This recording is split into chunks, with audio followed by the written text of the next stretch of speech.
Beautiful. Really, this is what I wanted the first time. Now the second time, really, I had that much cavity. Like, and that's where I wanted to put the egg meal, the French style scrambled eggs. Oh man, this is what I wanted the first time. Welcome to my carnivore kitchen. Messy hog maw. I already made a stuffed hog maw. Here is the video for that. I think I made that in Slovenia. Yes, right. And it was so absolutely delicious. And I got an idea after I made it. So anyways, this is what I want to make now. And here in Thailand, I'm in carnivore heaven. I have so much food available here. So I thought I want to make it again. So a stuffed hog maw, but this time I'm going to make it messy.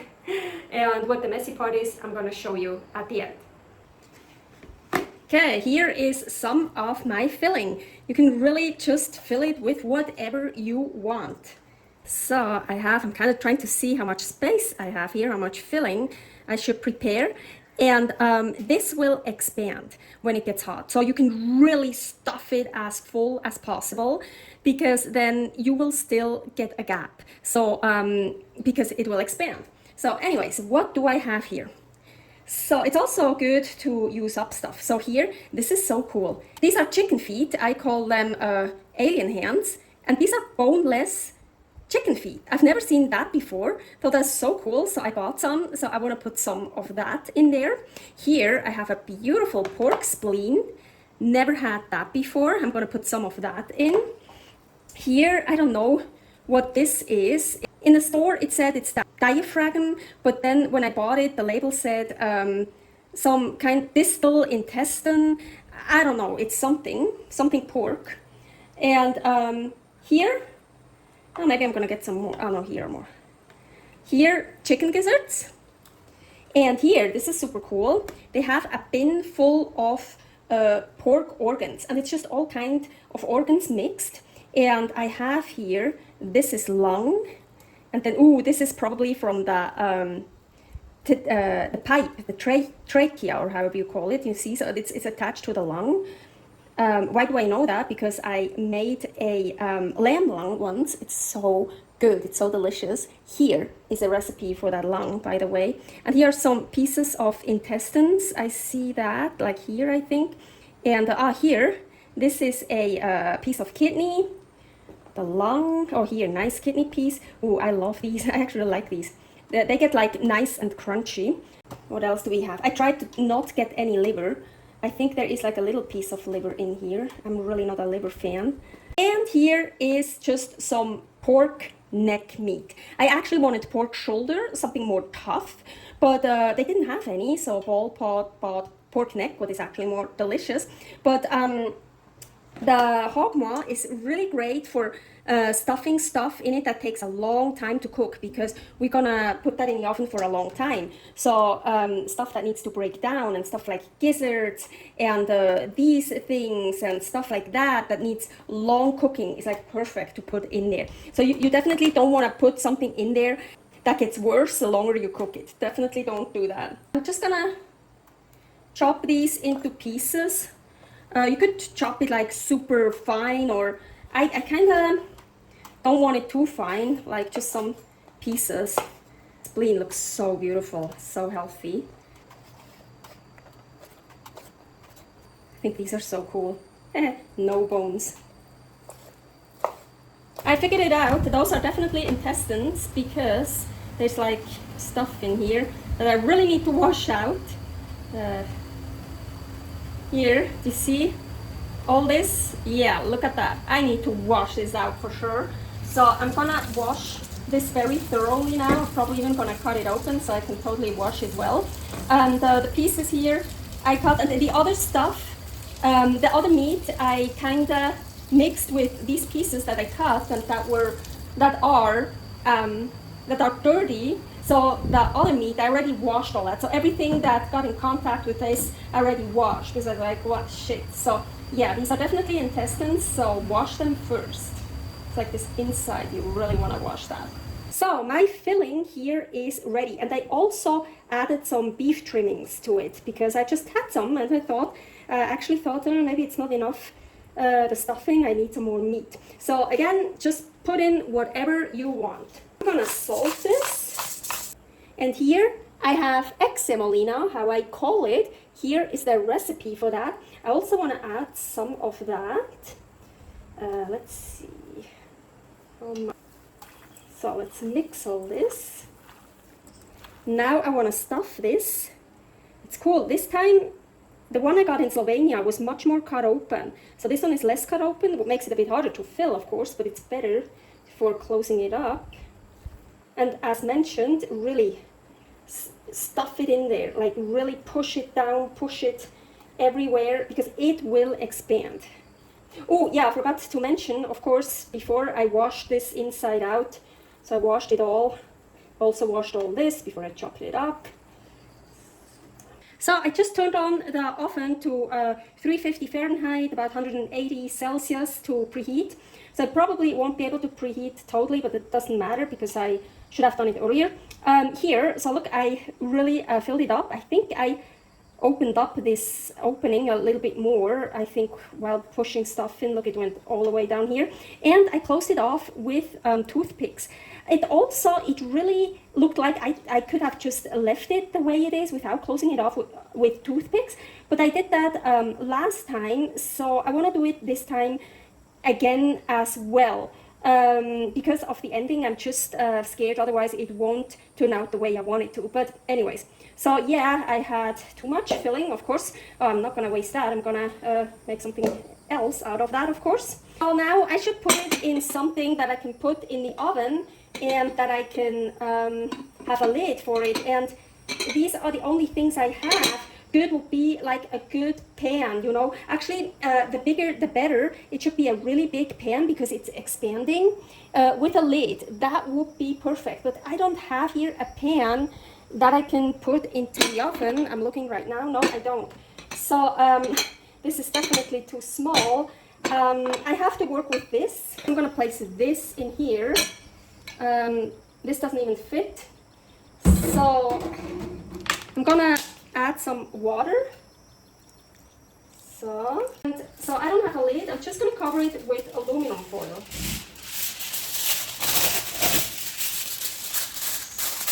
And so it's going to expand. Oh yeah. So very important, because last time, so it's going to expand.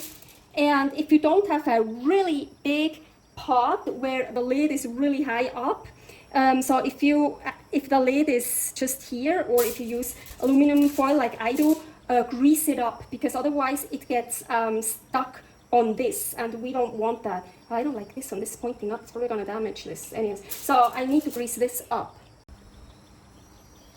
This is tallow, some beef fat I saved.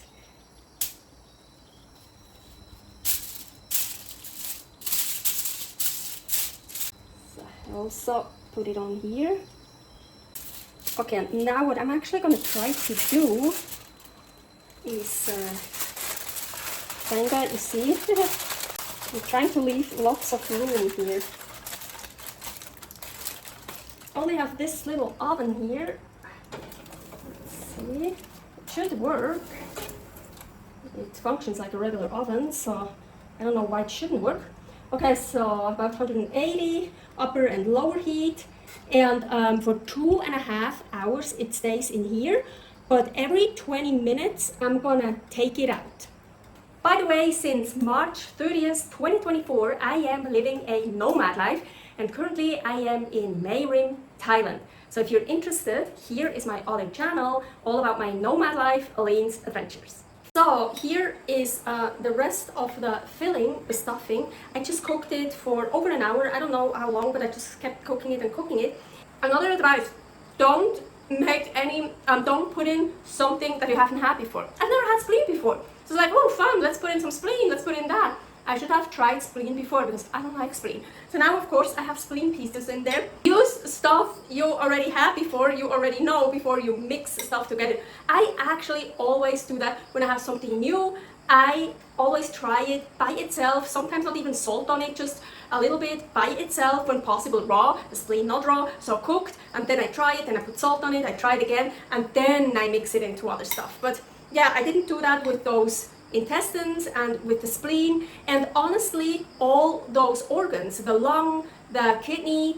I had lamb and kidney before, but never from pork.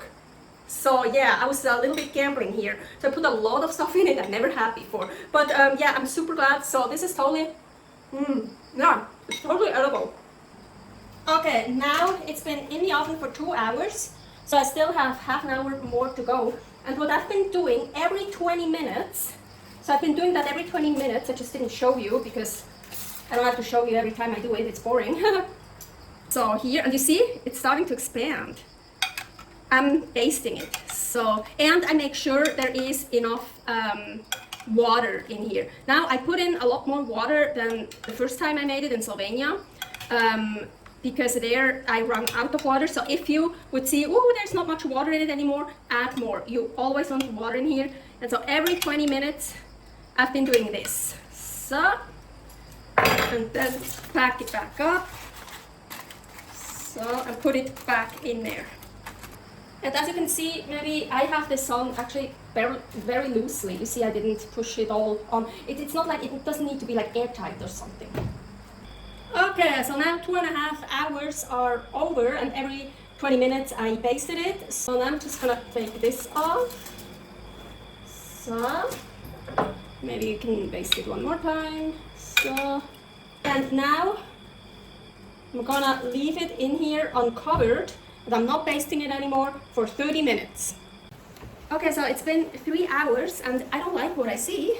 Yeah, of course I like, look, it expanded, like I said, but the one I made last time, well, I couldn't really cover, it was a different oven, so I didn't even do the uncovered stuff at the end, well, because I also didn't have a pot that was big enough. But so anyways, the one I did last time in Slovenia, oh, let's just turn that on, was like totally hard, you know, it got crispy, crunchy, like totally, and that one, not at all.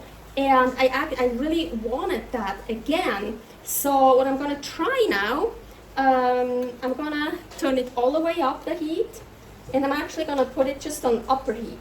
Unfortunately, I can't put it one higher because this one would be one higher. It's here right now, that one would be one higher, and yeah, then it would be way too close. But so let's just see what happens if I kinda can get the surface like hard, crunchy. Yeah, I really would love to be able to do that again. Okay, let's try to finish this motherfucking recipe. So actually I started 2 days ago, but then we didn't have any water and I couldn't wash out the intestines, so I waited a day. So I continued yesterday, and I was actually done. The 3 hours in the oven were done, but I wanted to crisp up the surface, like make it hard and crunchy. And then we had power outage for like 3 hours and 15 minutes, I think. And well, that happened at 8:30 p.m. So we didn't have power until almost midnight. And of course I turned everything off and stuff, and I didn't want to continue anymore. So now, the following day, I am trying to finally finish this recipe. So what I am doing now is I'm heating it back up, and you can probably see it's one higher up. It does fit one higher up. After I took it out from the fridge, I had here lots of, well, it got like all gelatinous. Now it's not that gelatinous anymore because it's warm here. But so I took a lot of the liquid out, and yes, I already ate a lot of it. So to try to create a little more of a dry environment, I have it on the highest heat, but I have it on upper and lower heat. Soon I'm gonna turn it to just upper heat, and as I said, I'm gonna try to make that surface crunch again, but I'm pretty sure it won't work like it did last time. I think I need to explain you my initial idea for this recipe. So when I make the Hog Maw in Slovenia, as mentioned, I think it didn't function it totally correctly, but it turned out amazing, awesome. And so the pork stomach got all expanded, like I said, it would expand, and it got hard, it got crunchy, crispy. So when I opened it up, I had like a cavity. There was like a big space there, a big hollow space. And I was like, wow, to fill this with French style scrambled eggs, that would be great. like that, so it would make it so messy to eat. It would make it so messy. That's why this recipe, messy hog maw. So here I made beautiful French style scrambled eggs. Here is the recipe for that. I made it out of 4 eggs. I think that amount looks too much. So anyways, but I'm pretty sure this hog maw I have here won't have any hollow cavity to fill this in. So I'm kind of sad. It will still be super delicious, I know, but let's take it out, let's cut it open, let's see how it looks. But I can also just dip it in here, I can spread that on it, I can make it messy no matter what. Because here it is. It looks beautiful, and here, you hear this? But there is no really hollow cavity. Anyways, let's just work with this. But it really stayed closed very well. Oh my gosh, I don't think I can get those out. You should count how many you use so you know how many to take out. There are at least 3. Oh shit. I should have taken those out before trying to make this crispy, because here it was super easy to take out because it's soft, you see? Well, you can see totally the difference. So yeah, note to myself. Try to do that next time. Yeah, because look, this is not totally locked in. Kinda. Okay.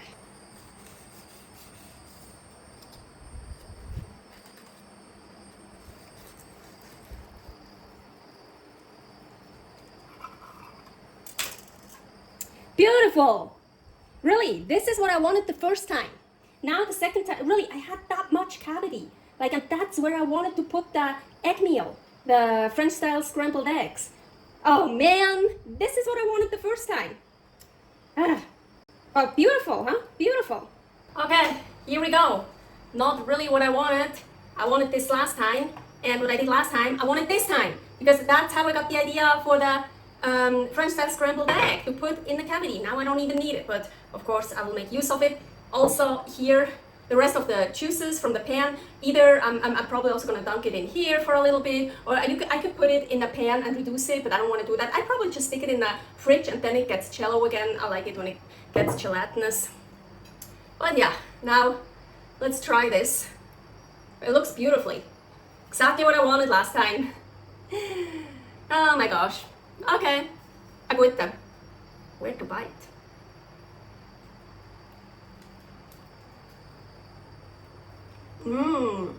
Needs more salt. Now I'm actually getting a cavity a little bit. Ooh. I just got a spleen piece. I really don't like spleen. I should have figured that out before. But otherwise, it's really good. But now I can show you what I actually wanted to do. Well, I had a lot bigger cavity. So I wanted to, no, it doesn't even work. See, I wanted to fill this French style scrambled eggs and now bite into it, and now you're gonna have the mess. Oh yeah.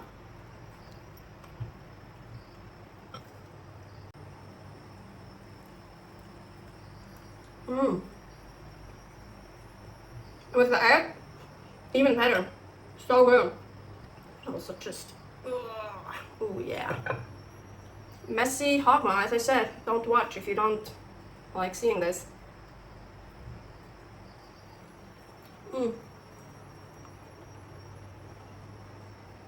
I did warn you.